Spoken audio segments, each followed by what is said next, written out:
শুধুমাত্র উত্তর চব্বিশ পরগনার খড়দাই নয়, অস্ত্র উদ্ধার করা হয়েছে ফারাক্কাতেও, যেখানে বেঙ্গল এসটিএফ অভিযান চালায় এবং সেই অভিযানে একাধিক অস্ত্র উদ্ধার করা হয়েছে, গ্রেফতার করা হয়েছে বিহারের ভাগলপুরের অস্ত্র ব্যবসায়ীকেও। এসটিএফ এর অভিযান চলে এবং যেখানে উদ্ধার হয়েছে 4টি সেমি অটোমেটিক পিস্তল। গ্রেফতার বিহারের ভাগলপুরের অস্ত্র ব্যবসায়ী, ধৃতের 14 দিনের পুলিশ হেফাজত হয়েছে।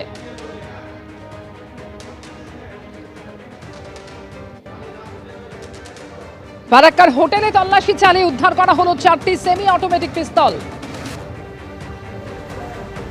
রাজ্যে দিকে দিকে অস্ত্র উদ্ধার, খড়দা থেকে শুরু করে ফারাক্কা, যেখানে একের পর এক অস্ত্র উদ্ধার করলো পুলিশ এবং এর ফলে প্রশ্নে রাজ্যের আইন শৃঙ্খলা অবস্থা। প্রথমে খড়দার খবর আপনাদের জানাবো, যেখানে একাধিক আগ্নেয়াস্ত্র উদ্ধার করা হয়েছে। জানা যাচ্ছে উত্তর চব্বিশ পরগনার খড়দায় আগ্নেয়াস্ত্র এবং কার্তুজ উদ্ধার করা হয়। রাতে তল্লাশি অভিযান চলে এবং যেখানে 4টি আগ্নেয়াস্ত্র উদ্ধার করা হয়েছে, 9mm পিস্তল এবং দেশি বন্দুক উদ্ধার হয়। এছাড়াও 17 রাউন্ড কার্তুজ উদ্ধার হয়েছে।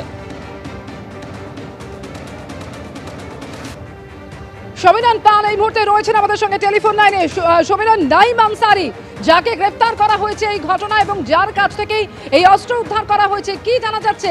কি কারণে এই অস্ত্র ছিল তার কাছে, কোথা থেকে এলো, কি বলছে পুলিশ?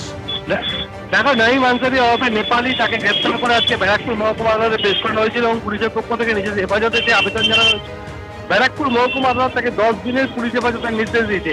এই যে 4টে দেশি আগ্নেয়াস্ত্র এবং 17 রাউন্ড কার্তুজ, একটি ভজালি, একটি কুরুল এবং একটি ধারালো অস্ত্র, এই অস্ত্র কি জন্য মধ্যে থেকে যে কোথা থেকে অস্ত্র পেয়েছিল এই উত্তর দেওয়ার চেষ্টা করছেন তদন্তকারীরা। এই যোগসূত্রই খোঁজার চেষ্টা করা হচ্ছে যে এই কামারাটি এলাকার নয়া বস্তি, যেটা পানিহাটি পুরসভার 7 নম্বর ওয়ার্ডের অন্তর্গত, সেখান থেকে গতকাল সন্ধ্যায় তল্লাশি চালিয়ে এই আগ্নেয়াস্ত্রগুলো উদ্ধার হয় এবং নাইম আনসারি তখন পালিয়ে যায়।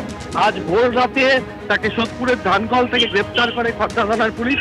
খড়দা থানা এবং কামারহাটি থানার পুলিশ যৌথ তল্লাশি চালায়, অর্থাৎ আরো কোথাও অস্ত্র মজুদ আছে কিনা এবং সেই অস্ত্রের লেনদেন কোথা থেকে হয়েছিল সেই বুঝতে চাইছে পুলিশ এবং তার জন্য তাকে আরো জিজ্ঞাসাবাদ করা হবে, এমনটাই জানানো। ধন্যবাদ সমীরণ। রাজ্যে একের পর এক অস্ত্র উদ্ধারের ঘটনা, বিজেপি আক্রমণ করছে তৃণমূলকে। বিজেপি নেত্রী লকেট চট্টোপাধ্যায় কি বলেছেন শোনাবো। এটা তো নতুন কিছু নয়।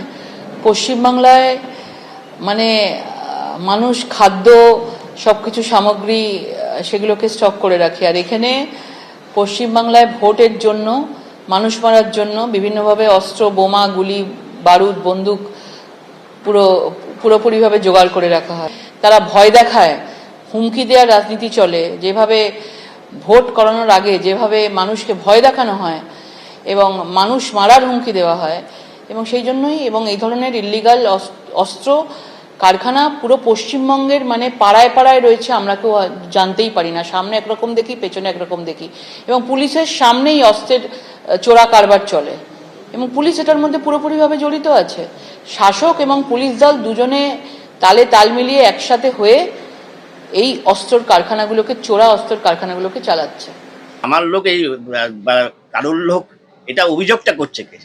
অভিযোগ করছে যারা আমাদের বিরুদ্ধে দল করে, তারা আমাদের বিরুদ্ধে তো অভিযোগ করবে, এটাই স্বাভাবিক। এখানে বিভিন্ন সব লোক, যত ছোটবেলাতে যখন কলেজ করি সবাইকেই চিনি, এলাকার লোককে না চেনার তো কিছু না। কিন্তু কেউ যদি অপরাধ করে তার দায়িত্ব তো তার, অপরাধীর শাস্তি, যে সে অপরাধ করে শাস্তি হবে। আমরা যে দল করি, মমতা ব্যানার্জির দল, এখানে অপরাধ করলে তার শাস্তি হয়, অন্য যে কোনো দলে হয় না।